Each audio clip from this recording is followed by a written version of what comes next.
Hello and welcome to the midweek takeaway. Today we're joined by Colin Bird. Welcome back, Colin. How are you? I'm good, thank you. And how are you? Yeah, very good, thanks. Been a bit of a somber week, obviously, over here with the Queen passing. So it's TV and everything, and the mainstream media has been full of that. So it's a end of an era, as they say. Obviously there's the Bank Holiday Monday been announced now for the official funeral. So that'll be quite a poignant day as well, as everyone reflects. But other than that, it's all good. I think there's a bit of liquidity coming back into the market. Yeah, very, very sad. It's one of those things what was never going to happen. It was kind of status quo personified. The Queen, she was, I don't know, young, old, rich, poor. She was part of all our lives, and a very sad the passing, as reflected by what we're seeing from all over the world. And I think that's what gets you most in it. It's more the tributes you hear from people from overseas that actually sort of tug at your heartstrings more than anything else, isn't it? How much of an impact she had on, the Americans' lives, Canadians' lives, and obviously a lot of the Commonwealth countries. It's quite touching, really. Yeah, something I think we all underestimated, like Diana's death. That just how big a part that the monarchy plays in world perception of the country, and the way we do things. It's funny because he said she didn't have much political sway and she sat on the fence, and obviously she had to. But actually, when you look at what she did in Ireland and on her visit in something like 2012, 2011, she actually had more political sway than you think, didn't she? She touched a lot of she really did make amends for the war that we had against the Irish, really. Yeah, I think so.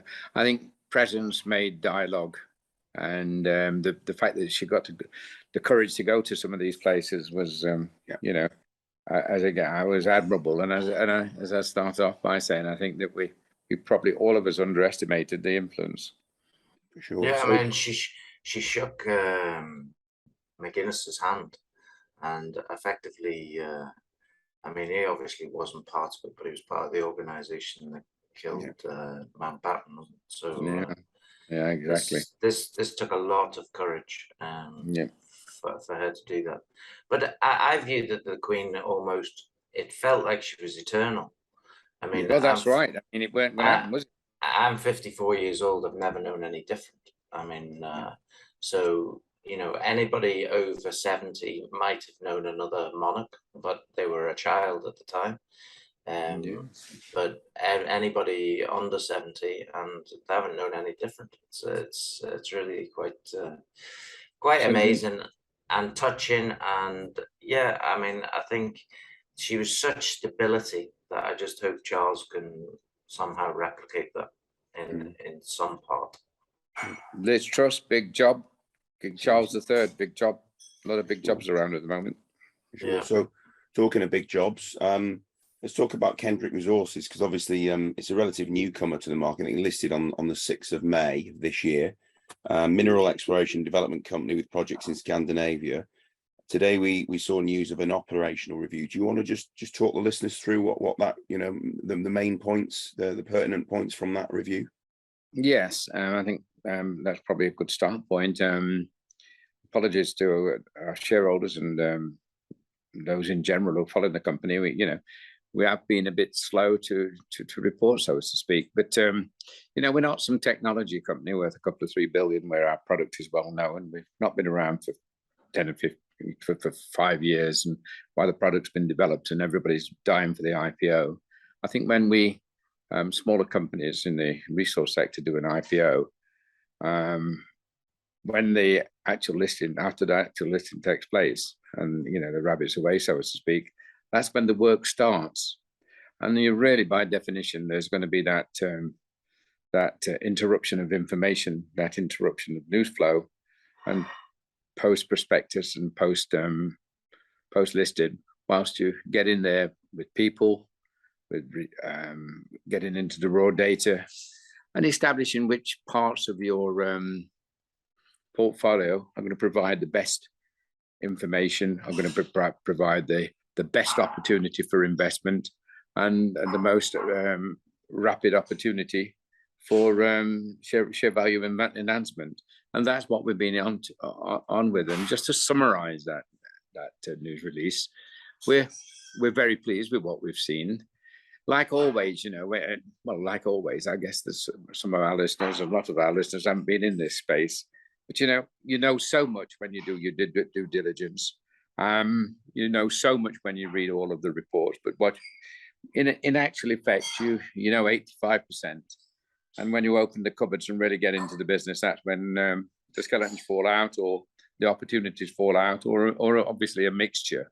We're very pleased with this one. We find in actual fact there's more opportunities than we thought, a lot more opportunities.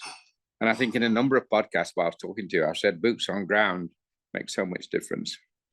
Boots on ground in Sweden there has shown us that concession in actual fact, yes, we've got the vanadium, and the vanadium is about 45 million tons, open-ended to the north, and we're out there soil sampling, and we'll be drilling. And of course, we'll be doing the metallurgical test work. But on the property and around the property, very, very, and the word's not interesting because that's what academics would talk about, interesting, but very, very positive copper shows. And it's licensed renewal time. So we've included all of those copper shows, both within the license and peripheral to the license. And they're not insignificant. We're not talking about tiny little, shows here. You pick up a bit of copper. Oh, that's anomalous. That's not the situation. And of course, the area, one of the big, not that many miles away, I suppose 20 miles away, is one of the world's biggest copper mines. So it is open pit. So it is a prolific iron ore, copper, vanadium district. So that's pleased as no end. And likewise in Finland, we inherited 319 kilometers of line survey geophysical, which demonstrated the probably ultramafics and good potential for nickel and vanadium. We're going to test that too. There's another bonus for you, as well as which I've referred to before, the PGMs and chrome, which are adjacent in Finland to the actual granite bodies that contain the vanadium. But the study has shown us more than anything, the review, I don't think we call it a study, the review has shown us most positive, I think, is the fact that down in Norway, that a lot of that nickel exploration must have been done when the nickel price was very miserable. And let's face it, it spent the whole of the 90s, most of the 2000s as miserable. And it's miserable, I guess, is anywhere between, and forgive me for guessing a little bit, between $5,000 and $8,000 a ton. We're now talking $20,000 to $23,000 a ton. So, it does put a new light on things, doesn't it? And Finland has been seen as a nickel for its own uses as a nickel producer for many years. But to cut a long story short, we've gone around our Stormere and Espeland projects. They're open-ended in every single case. There's a lot of information which hasn't been digitized. Cutoffs have been applied according to what they knew in those days. And quite frankly, looking at this in 2022 as compared to looking at it in 2015 is literally night and day. So we'll be applying new cutoffs. We'll be looking at the geometry. We'll be looking at the distribution mineralization quite differently. And so we're busy doing that. And that's not when you talk about markets, that's not that newsworthy.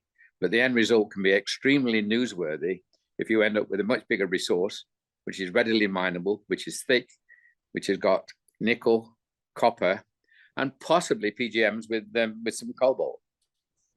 So that's what we're seeing. So nickel is very topical at the moment and in short supply. So Colin, tell me just a bit about the geology, because it seems to be that these northern countries such as Russia and now we come to these Scandinavian countries all have nickel and large amounts of it. So why is the world and the crust, why is the nickel predominantly up there? Have you any idea? Well, nickel was a metal not in great demand. The Norilsk mine was one big source of in Russia, one big source of nickel, and everybody thinks it was a palladium mine, you know, it was not close to business. In actual fact, it was a nickel mine, which had byproduct palladium and rhodium. So that's distorted that world as well. But nickel wasn't in very much supply. But of course, again, the EV world and the battery world has said that nickel is going to have a big role to play. But the significance, Kevin, is that it's difficult to process when it's in lateritic form, which didn't really matter 10, 20 years ago.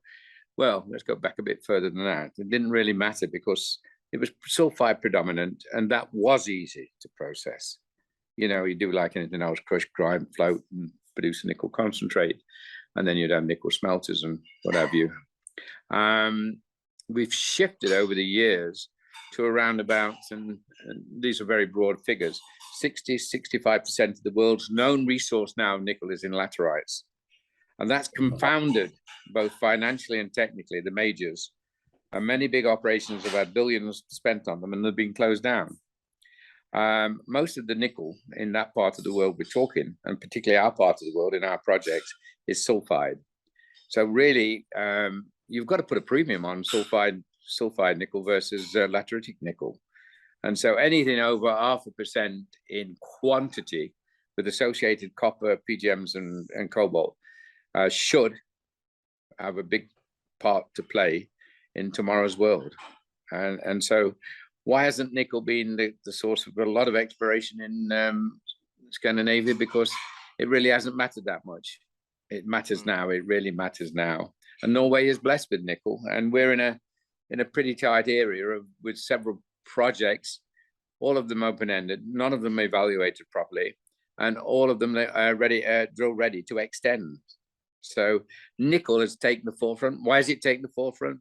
Because our shareholders will be happy to know it's something that we can actually evaluate, add to mine design, and bring into production if the whole situation warrants, which I sincerely think it will. So changing worlds make changing decisions, make changing focus. And as I say, when we got through the door to look at these assets, out came rolling this nickel, and it wasn't anywhere near as finite as we thought. It was very open-ended and potentially, you know, a very, very classy nickel asset, sulfide. Sulfide. So the concept is that the sulfide's easy to reclaim, and the other stuff, I presume, takes some sort of chemical situation to get it out. Is that the way it works? No, you nickel sulfides are pretty standard in them, which you crush, grind, float, dry, send off to a smelter. Whereas the lateritics, that you just cannot, as you put it, get the nickel out, and so you go what you call pressure leaching, and so these big tanks, and then pressure leaching on its own don't work. So that sometimes you've got to have temperature as well, and so you've got, forget the temperatures, 70 degrees, 60 degrees centigrade. So you need temperature and pressure. And what do they amount to? Temperature and pressure in a process. You tell me, what does it amount to? Money, a lot of cost. But go back one, it amounts to energy. I think the electrical cost, Kevin, right off the top of my head, is something like 6 or 7 times to free the nickel from a laterite as opposed to a sulfide. Now, in a world where energy, you know, I'm not talking about tomorrow, I'm talking about for time to come by the looks of it, energy is going to be at a premium. And so nickel, if you've got a sulfide nickel deposit, which is close to conventional energy sources in sophisticated countries in Northern Europe, I think it's a bit better than being in a part of the world where you're extremely remote. There is no power supplies, and your nickel is tied up in laterites. So we're very, very pleased with our position in Norway. Let's put it like that. So what's without giving times, what's the time, that sort of the calendar, if you like? I was going to say timetable, but I don't mean how long. What happens next in this project? Well, as I say, are we talking Kendrick in general now, or the nickel? The nickel itself. Oh, well, the nickel, that's why we put it top rank, because it's something you can turn to account quicker than anything else in the portfolio. And so it's drill, it's decide when you've drilled out to what the resource looks like, design a mine around the resource, and have a central plant. We're already talking to people about that. Have a central plant to produce a nickel concentrate, and that basically, in the scheme of things, is short to mid term. So And that has to be the #1 priority. Yeah, and if that is to be economic, what sort of tonnage of nickel do you need to produce on an annual basis then for you? You've hit the conundrum on the head there, Kevin, as usual. Well, that's when we go back a few years, that's what the boys were having to do. They're having to get as high a grade as they could, and by day follows night. If you're going for as high grade as you could, you really whack the tonnage. And as I said in the start there, we're going to move the grade. So move the cutoff. So by definition, if we've got something like, I think, I would say right off the top of my head, more than 0.5% nickel with 0.25 copper, some PGMs, a bit of cobalt, that's where we'll be. And that will lead to tonnages. I'm not going to put a figure on it because, it's wrong to predict a drilling program, but tonnages well in excess of what we suggested at the outset when we first listed.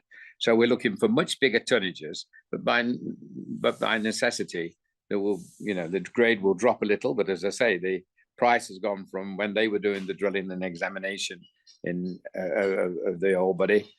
They were looking at probably $6,000 nickel. We're looking at $20,000. So the world has changed, Phil. So it's going to be bigger, lower grade, nickel and copper combined with probably credits from some credits from PGMs. And I mentioned cobalt, and cobalt has been found on one of them. What quantities I know not. And what about the vanadium? Because vanadium features quite heavily in the portfolio. Well, of course, yeah. Vanadium is just rattling along now. I mean, vanadium, we've done soil sampling. We're actually planning a drill program for the north. The biggest score in vanadium will be desk work. Well, not desk work, but will be metallurgical work and revisiting the study. Because we said in the prospectus, and you wouldn't say things like this in a prospectus, so we can obviously back it, that our body up there produces the best nickel concentrate that can be produced. Extremely low in titanium, It's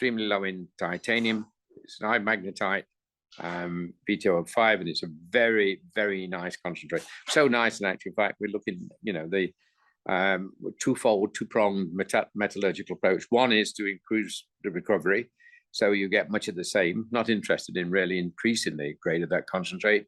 It's good enough, if you like. But the next one is to take it into electrolyte. That's where the real value add is. So you can take it into final production. And then, of course, on the corporate side, I'm already got the feelers out.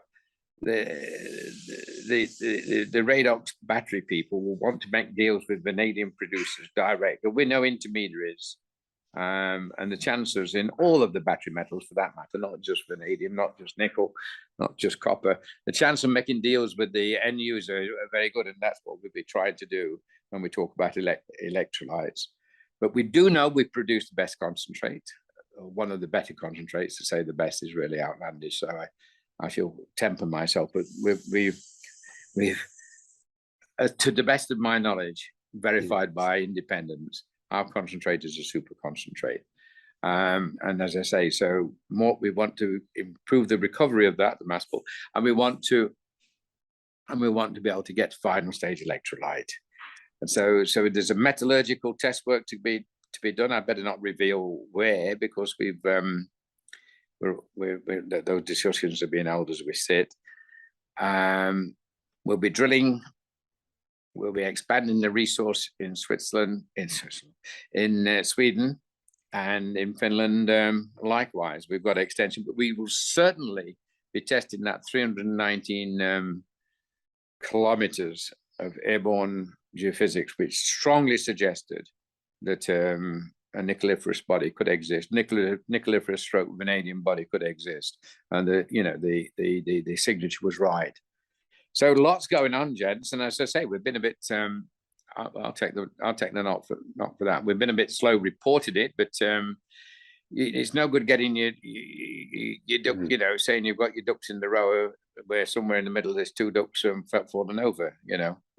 So the ducks have been in a row for a week now, but it hasn't been just about assets. It's just been about managing these assets. Remember, you know, Colin sort of usually bats in Africa, and now I'm batting in a different area. So putting a team together, and we got a tremendous team, and we gave you one name last week, the market. Professor Johnson has joined us, and he could write the book on the environment. Yeah, very impressive. Environmental for Rio Tinto, wasn't he, in the past? Yeah, and still is very, very impressive. Cuts to the chase, no nonsense, respected on every side of the fence, respected by government, respected by mining majors. So that's a tremendous contributor to the overall story. And Mike will be, there'll be other people which will be announcing who's joining us. So that I want a very strong technical team, a very strong environmental team, and a very strong commercial team. Cool. This basically is too big to be a one-man band. It really is a nice group effort. And I've got all the skills at exploration, got the skills at country management, got the skills at putting together projects, got the corporate skills in finding strategic and financing partners. And as I say, we may have taken our time, but it's better to do it once and do it well than to be itsy-bitsy all over the place. And Kendrick certainly isn't itsy-bitsy all over the place. It's another example of the way we work.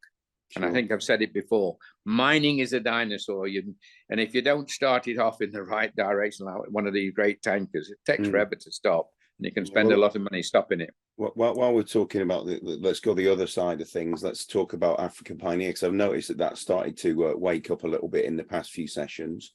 Do you want to give us an update on how things are going at African Pioneer? Isn't that the same story in a way, Phil? When you think about it, it's really slow out the traps. And it's still not going flat out, you know, still going along at a healthy pace, but nowhere near flat out. But there you are, you've had that Cobry announcement, and that's put our licenses, our retained licenses and our licenses which are with Sandfire, very much in the spotlight. So they'll be doing their drilling and we'll be doing our drilling. And as importantly, we are drilling now, when I say we, First Quantum are drilling in northwest Zambia, and you know those licenses are huge, and it's academia, but it's gone beyond academia now, because that new Robert Freeland Ivanhoe mine isn't a million miles away, and our very large properties, I think, are in very similar areas. You know, we're seeing evidence of the grand conglomerates, as they call it. We're seeing evidence that it's not standard copper belt, that it's probably more like the Congo geology, and we line up pretty well with some of the exciting geology up in not so very far away in the Katanga province in the Congo. So that is extremely licensed and extremely exciting, those licenses. And as I say, our joint venture partners, First Quantum, are busy drilling as we talk. In fact, I think they've done about half a dozen holes already. And the first exercise, as I said in the news release, as we said in the news release, was that they'll do air blast drilling to see, you know, what they've got, where they are in the series. I understand they're going to drill a deep hole as what to confirm where they are in the series. But if as we all think, you know, we're in the Katanga type upper mineralization, not standard copper belt. Time for excitement and time for nail biting, Phil. It really is, because these projects are huge and these projects are extremely well placed, and we're getting all of the right messages. So the comparison to is it Cobre that is close by there? Well, no, there's no. Sorry, that's it. That's in the Botswana side of things. Sorry, in the Botswana thing, the Cobre drilling, where I mean, Cobre's gone up sort of 600 to 800% over the last while with these licenses that they have. So How does that apply with the Sandfire licenses that we are sharing with Sandfire? Well, I have to say, to the credit of our shareholders, some in particular, obviously, are closer to, I wouldn't say closer, but really doing their analytical work, both in Galileo and African Pioneer. They're drawing the circles. They're showing T3, the new mine that's being developed by Sandfire. They're showing where Cobre is. They're showing the domes. They're showing the rolling sequences. They're showing the parallel sequences. And our shareholders, and I don't think they're all geologists, have really cottoned on to the fact that Galileo, African Pioneer, Cobre, Sandfire are in a very big bed. And it is a big bed, by the way. And I think I've said it before, that anybody who wants to think about Sandfire as a relatively, a medium-sized mine in a new copper belt, and then put Cupric Canyon, who's a bit further north, in the same basket, are really missing the point. It's an emerging region. I think Botswana is an emerging region, and that country has got an history of managing its mining assets very, very well. So when it comes to power and all the things that make mines work and roads, I think you'll find a Botswana government who's very creative in finding those solutions. So you've got Sandfire, Cupric Canyon, there's two mines, but don't stop there. Those two mines are just part of a mining region developing. And African Pioneer, Galileo, are extremely well placed in the conglomerate. Shall we call it a conglomerate? In the region, relative, adjacent, in the midst, whichever word you want to define proximity of major discoveries. There was 8 licenses there, if I remember rightly, and 4 of them have been now developed by Sandfire, or they're going to be developed by Sandfire. So which ones are those, and which ones do we still have 100% on? And what's your thoughts on the ones that we still have? It's getting a bit specific, but I should really stay broader than that. But of course, that it all started around about T3, where if I remember, you're not talking about a huge tonnage, and you're talking about something like 1%. And Sandfire realized that they had to find more ore in order to grow a mine, if you like, because in this day and age of permitting and pre-production mining, you spend an awful lot of money before you start mining. So Sandfire did the sensible thing, drew, I think, a 25-kilometer circle around T3 and said, let's go looking. And we're very, let's call them fortunate, very good, because they are very good at identifying A4. That was a big success for them. We've, I think their best licenses, as far as we're concerned, or the most optimistic at the moment, are 250 and 251. We retained 253 and 39 and 40. 253 is very proximal to what's happening at Cobre. Kind of sits in the middle of A4 and Cobre, and there's a parallel feature. And then we've got 39 and 40, and 39 has a kind of a dome feature, which seems to be the driving force between mineralization. Mistakenly, geologists in the not too distant past put all the emphasis on the dome, but in actual fact, it's the limbs that emanate from the dome, which I think are the source of Cobre's success.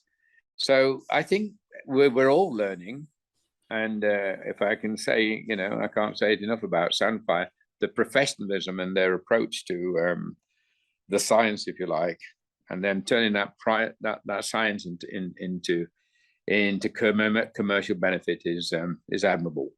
So good partners, good position in what will be one of tomorrow's major emerging copper regions, in my opinion. And then getting back to Katanga, of course, that we're rather hoping, and then the evidence is supporting it, is that our drilling with First Quantum is not standard copper belt, probably, but it's more like what you've got in Congo. And we haven't mentioned Ongombo, of course. That, we've been drilling down in Namibia. We've drilled 30 holes. I think we've got 13 left to report. We're very pleased with them. So what was going to be an underground mine where we had to sink an adit, we had to sink an adit so that we could open up the production. That's changed now. We reckon we've got 350 to 500,000 tons of open cut material to start our mine. So that's been a tremendous step forward. And as I say, there's 13 results left, and we've got a mining license application in. Environmental work's all being done, so we're about ready there, and we're busy securing processing capability in the area. And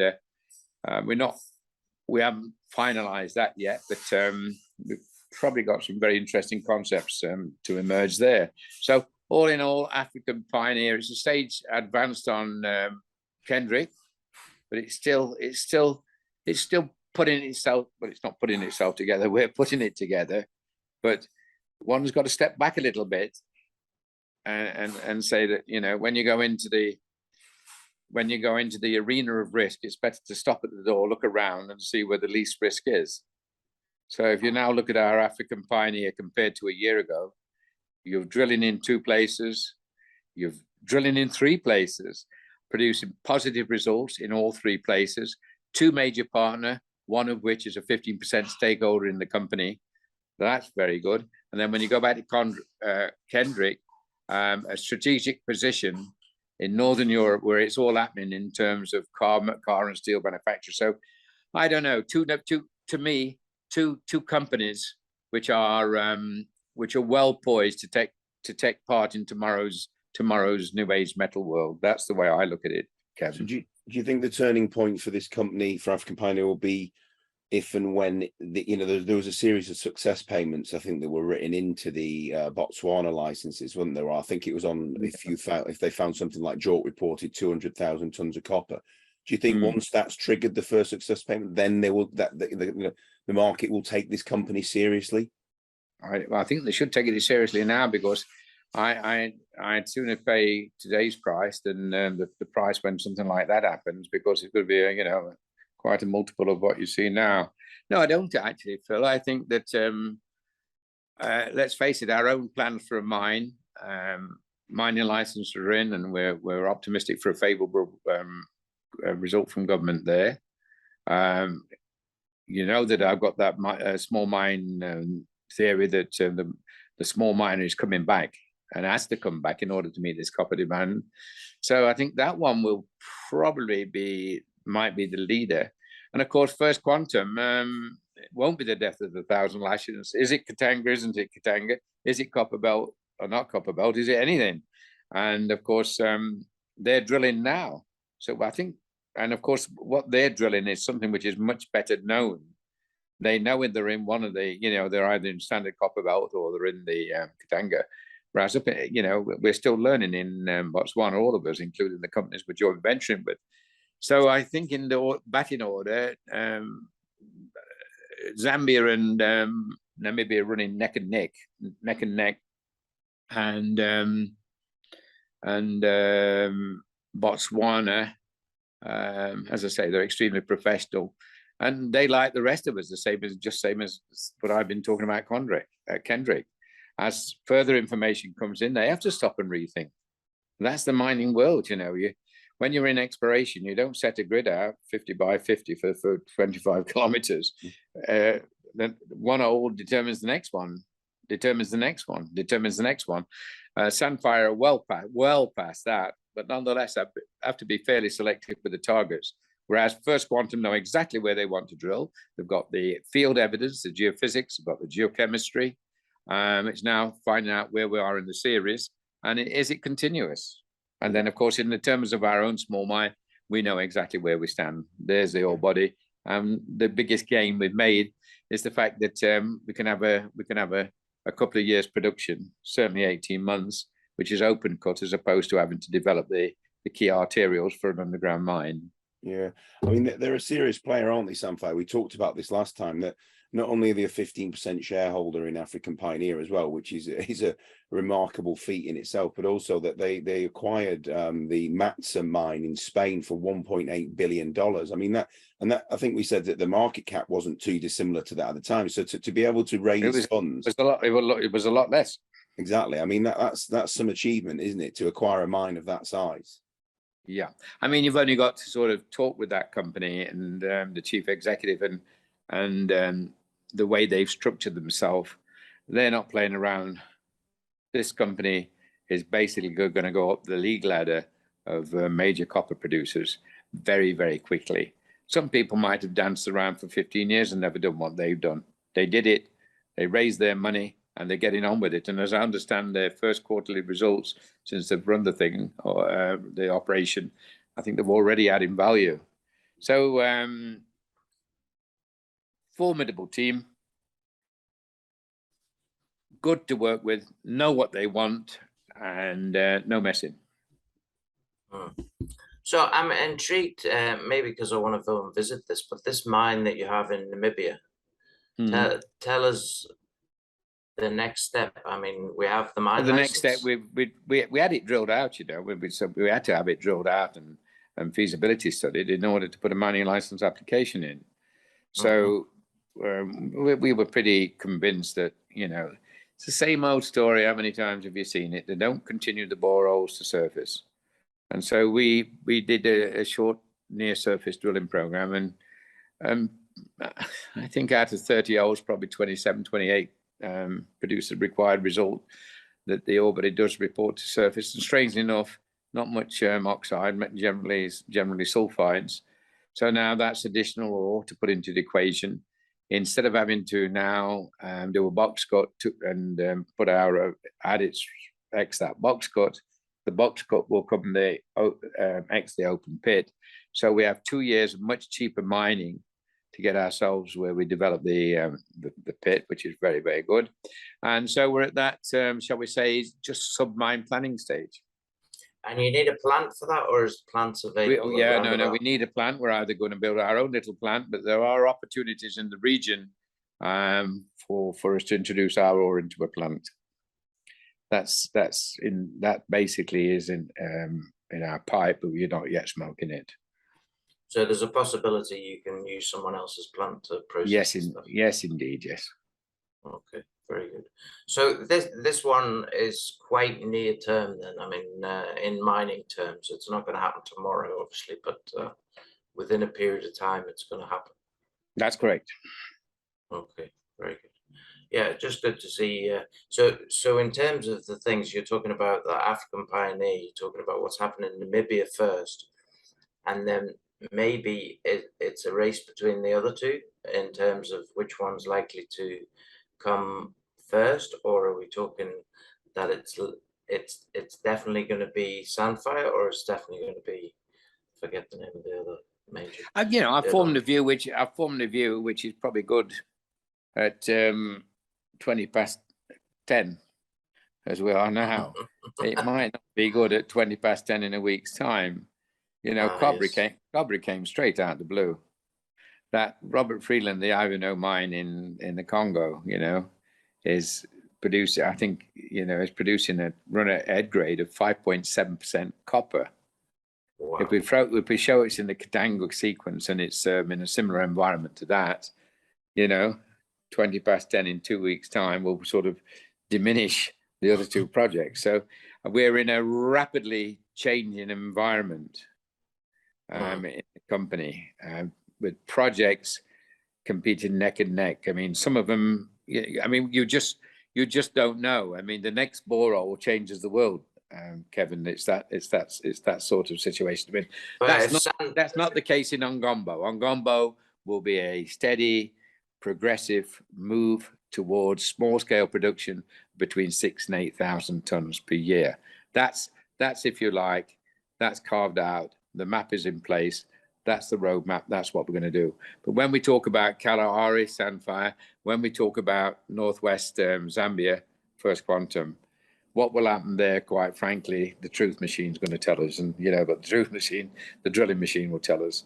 And, but the reality is, if they find this, you know, this continuation of the copper, then Sandfire are going to go all out and get this done pretty sharpish, you would imagine. I don't know how they'll work, you see. I don't know how they'll work. I think Cobre is you know, this region was moving along quite nicely. And Cobre really upset the apple cart, you know. They're really bang in the middle of it. And there's the intersections they reported are big. So I can't second guess the strategy of Sandfire, Cobre, or Cupid Canyon for that matter. But I do know that discovery always brings more intense, new discovery brings more intense activity in and around that area. And Sandfire don't strike me as a company who want to be second best to anybody. So I put my hat on them. But how they go about it, I know not. I've got no indication. To the other hand, on the other hand, First Quantum Day, if we are in the Katanga series, if we are in the the upper reaches, if we've got the grand conglomerates and the environment which produces the Congo style of mineralization, that will, we did talk about over 40 kilometers of potential strike. That could be a real significant discovery, something that I've never been involved in before, despite Kalambila. Never anything quite as, in terms of strike with so much potential. And that potential in 2 weeks' time might not be potential. We all have to be realistic.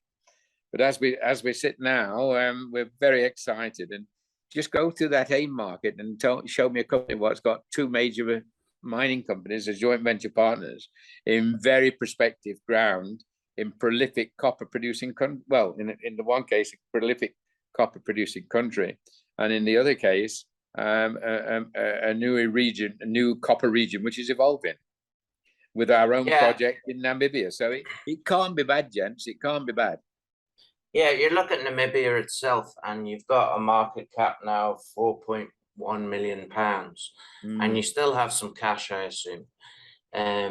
So the scenario is that Namibia on its own has got to be worth more than this £4.1 million, you would imagine. Oh, yeah. I mean, if we'd only got this mine in development, I mean, you could squash that share price, that market cap.